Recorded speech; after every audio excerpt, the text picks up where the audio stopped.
dhaloota diina isaa faana sirbee iccisu ta'uu hin qabu. Bitaaf mirgaan shira nurratti dalagamaa jiru bilchinaan ilaalaa deemuu qaba. Shira Oromoo lagaaf amantaan qooduuf diinaan wixinaman biyyee nyaachisuu barbaachisa. Oromoon erga qabeenyi isaa harka alagaan saamame booda qabeenyi inni qabu tokkummaa isaa qofa ta'eera. Kanaaf tokkummaa isa sobaa bukkeetti dhiisnee tokkummaa isa dhugaa aarsaa barbaadamu hunda kaffalaa tikfachuu qaba. Diina fira fakkaatee nu diiguuf shorshuru adda baasnee deemuu qaba.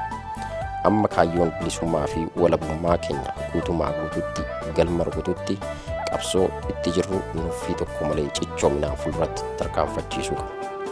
Ololaaf gantuu saba keessaan shororkaa'uu dhiisnee tokkummaa keenya jabeeffannee diina dura dhaabbachuu qaba. Rakkoolee qabsoo keessa nu qunnamuu malan hunda furmaata waaraatti goonee deemsa keenya kana booda akka milkiin goolabamu waan nurraa eegamu mara gochuu qaba.